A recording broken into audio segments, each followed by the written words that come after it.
So there's no question that the expanded child tax credit benefits positive impact on millions of low to moderate income households. The $250, $300 per child payments that were issued to bank accounts and mailboxes from July to December of last year made a big difference for cash-strapped households, many of which were struggling to make ends meet due to the crisis. But those monthly payments, as well as the other benefits of the enhanced tax credit, came to a temporary pause late last year. There are many Democratic lawmakers that have continued to push hard to extend the program for another year. But also, everybody, there have been lawmakers opposed to the idea on both sides of the aisle, without an agreement on an extension. Lawmakers in both the House of Representatives and Senate are trying to pass new relief legislation as quickly as possible. The loss of these monthly child tax credit payments has resulted in millions of Americans and their families facing renewed financial hardship with no end in sight.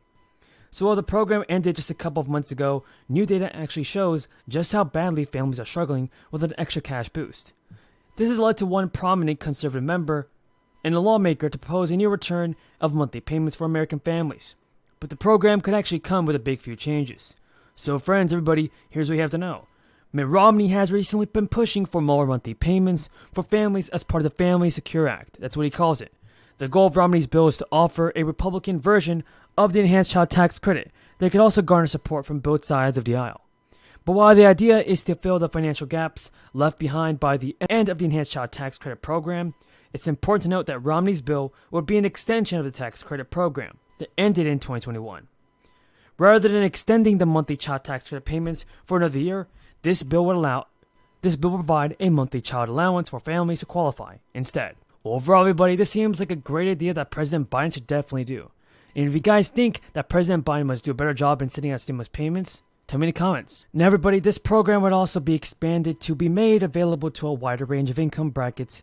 Single filers would be eligible to qualify with incomes of up to $200,000 per year, and joint filers qualify with incomes up to $400,000 per year.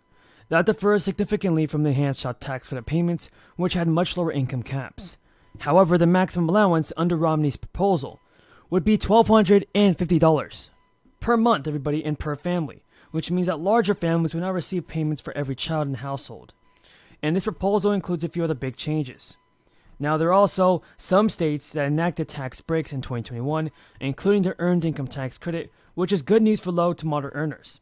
According to Center on Budget and Policy Priorities, workers may receive the federal Earned Income Tax Credit based on earnings, spacing out above certain income levels, and the state-level tax breaks are typically a percentage of the federal credit, following the same eligibility rules. That's all the breaking news for this video. If you have any questions on this, then feel free to leave them in the comments below, and I'll do my very best in answering them. Lines of credit. Systemic bias in home valuations widens the racial gap, widens the racial wealth gap, and deepens the long-standing financial inequities that divide our communities. And we've heard the stories of people who have tried everything to avoid an unfair appraisal. Stories like that of Tanisha and her family. And these stories are shocking, and they are evidence that systemic change is urgently needed. Throughout my career, I have fought to defend homeowners from abuse and injustice. As Tanisha shared, when I was the Attorney General of California, we secured $20 billion for homeowners harmed by the big banks during the foreclosure crisis. And part of that was about predatory lending practices, targeting just the same communities that we are talking about today. So then I drafted and helped pass the Homeowner Bill of Rights to help protect consumers from unfair mortgages and predatory foreclosure practices. It was one of the first bills of its kind in our country. And our administration is continuing that work by fighting on behalf of all homeowners. Last summer, our president, Joe Biden, created the Property Appraisal and Valuation Equity Task Force, also known as Pave. This task force will identify and root out systemic home appraisal bias. Today, after months of deliberation and collaboration with homeowners and home buyers, representatives of the mortgage and appraisal industry, and community leaders, our administration is releasing the Pave Action Plan. This plan outlines a comprehensive set of actions that our administration will take to advance equity in the appraisal process.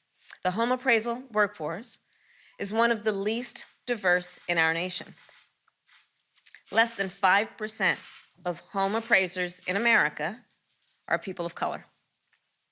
This lack of diversity can introduce both conscious and unconscious biases that make home appraisals less accurate and less fair. Our administration will now require those who conduct appraisals for federal programs must take part in anti-bias, fair housing, and fair lending training. There are solutions. There are solutions. And we will work with the industry to require all appraisers to receive this training. We will also help expand the training pipeline for new appraisers. In many states, in addition to classroom learning, appraisers have to complete thousands of hours of apprenticeship-like training before they become fully certified. So these apprenticeships. Joe Biden is ready for stimulus checks, and so are many Democrats. So you want to continue watching this video to find out when you should expect to receive the stimulus checks. I don't know whose analysis it is, but the readout was that the worst is yet to come. There's more bad to come. So it's pretty horrible. So again, I want to salute the president. He, working with our allies, are presenting a united front against Putin. If his intention was to divide NATO and the West, not just NATO, but other countries, in fact, he has instead unified them even further in terms of their commitment to sovereignty, democracy, and peace. Peace. The tax credit debate has actually been occurring on both sides. Manchin has made his concerns clear about a new round of checks. Among Manchin's top concerns, which Democrats, everybody, have said they do not agree with. It's that people who are not working might receive benefits. Joe Manchin actually said that a child tax credit should include a work requirement, and he floated an income limit of $75,000 or less. In addition to this, everybody, I want to know your thoughts on Joe Manchin. Good morning. Here we are, just came from the floor. We are passing the PACT Act. It's pretty exciting. Let's start with the beginning of the week. Earlier this week, when the President of the United States delivered a State of the Union address that gave the American people hope and confidence in their future. So here's some breaking news. If you're used to receiving a tax refund from the IRS this time, then financial experts warn that you may get less than usual this year.